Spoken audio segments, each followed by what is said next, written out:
Hello everyone, my name is Tim B. Green and this is 𝗕𝗏𝗂𝗵, episode 63, A More Beautiful Question. This is another book review. The book is written by Warren Berger, and I just love this book.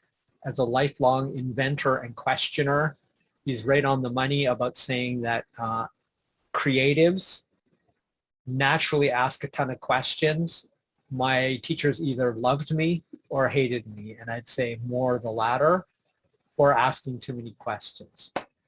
So it comes with its costs. So my number one thing I want to talk about, first of all, I'm going to sort of hit 10 points. There's too much to cover because it was such a great book and lots of stuff I'd love to talk about. But the best insight was near the beginning of the book. He talked about, instead of saying, why hasn't anyone, he says, move from that, take ownership and say, how will I, That is, why hasn't anyone made carrying luggage easier? And it's like, how will I make carrying luggage easier? So this is probably the number one thing, right? Because everybody's great on complaining about why things aren't the way they should be, and that clearly there's a better way. Well, many millionaires have been made by not assuming it's already been done.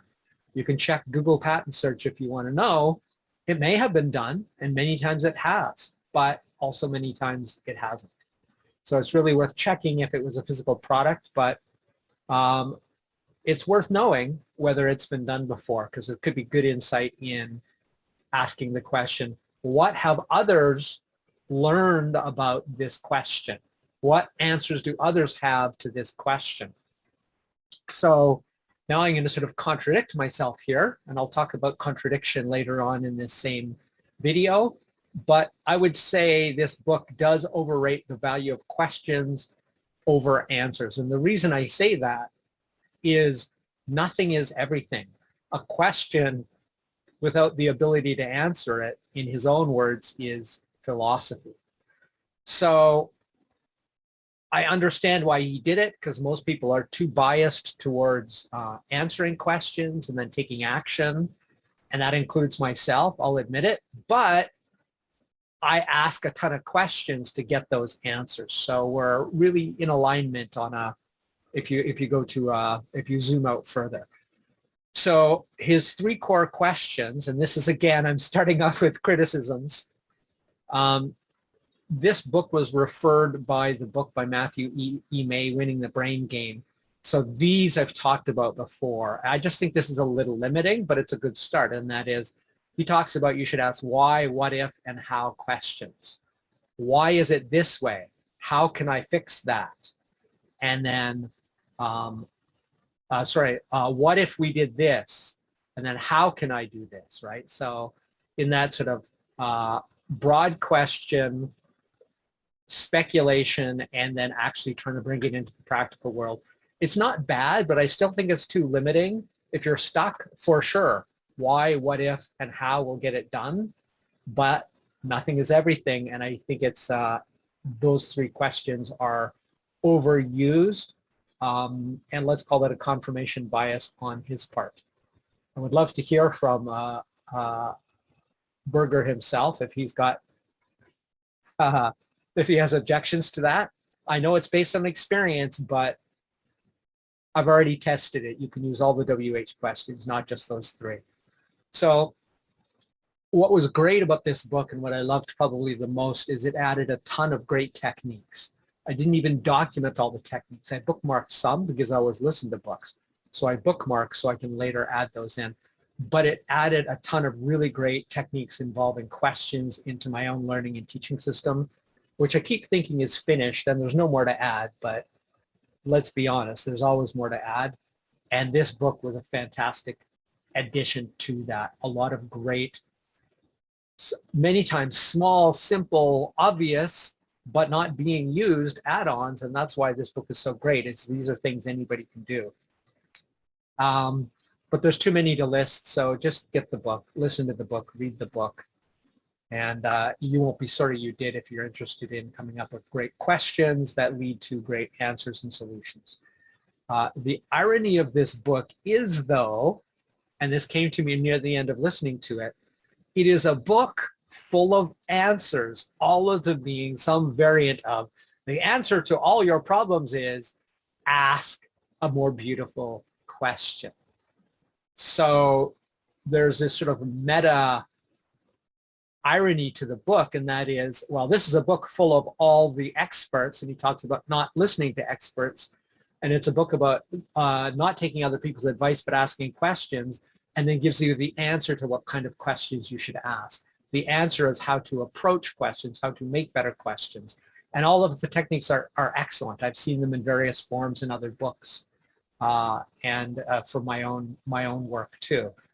And then that's sort of the same thing is that the book is a giant contradiction. Here's a book with all the answers of why you should be asking questions instead of making answers. So, but that is okay because contradiction is the nature of reality. And usually this is apparent contradiction because, as I like to say, all models are incomplete, but some are more accurate. That's my version of a famous quote. I've tweaked it a bit because I like it even better than the original. So here's the other thing. So given that contradiction, this is the other thing. You absolutely should ask more questions, unless you're asking questions every single day, multiple times a day, like myself and most creatives do. It's not that we're special. We just are in that lifelong habit, and you can do it too. And if you're not, absolutely, you should be leaning more towards the questions than the answers. So all that said, understand there are millions of people who have, in some cases, already spent their entire lives asking the questions that you wind up asking and answering those same questions. So while you should always ask those questions, I think it's a worthy pursuit to say, who has already tried to answer this question? You know, if you look at a lot of the Greek philosophers, well begun is half done. That was Aristotle. That was a while ago, and it's still true today. So there's a lot of brilliant answers. So embrace both sides of it. Ask more questions, but then also seek more answers, not just inventing it yourself, but who else answered those questions? And especially if there's consensus, and there often is, it's like, oh, well, if 1,000 people spent 30 years each doing this, that 30,000 years of reflection and a consensus might mean that there is a fairly good, maybe not a singular answer, but a fairly good approach that solves this problem. And if there isn't, well, then you have yourself an invention and innovation, which is a lot about what this book is about. And so I would say finally, not quite finally, but almost finally, point 8 out of about point 10 is I would encourage you to embrace all the habits expressed in this book. And these are some of the habits that he talks about. Tireless questions, asking tireless questions. Curiosity, beginner's mind, but, and this is mostly mine, also answers and contradictions. That is, always asking questions gets you nowhere if you never find the answers, if the answers are already well known by people who spent their life asking that same question. And when you think about it, questions make answering them implicit. So I think it probably, the author might argue equally with me on this point, is you're not asking questions for the sake of asking questions. You're asking questions for the sake of generating, making a great frame of which you then answer them, because all questions implicitly are asking for an answer. So questioning is one part of the process. And finally, and this is directly out of the book, I said it at the start of this video, and that is, questions without action are philosophy. That's it for Crush It Club 63. My name is Tim B. Green, and this has been A More Beautiful Question book review.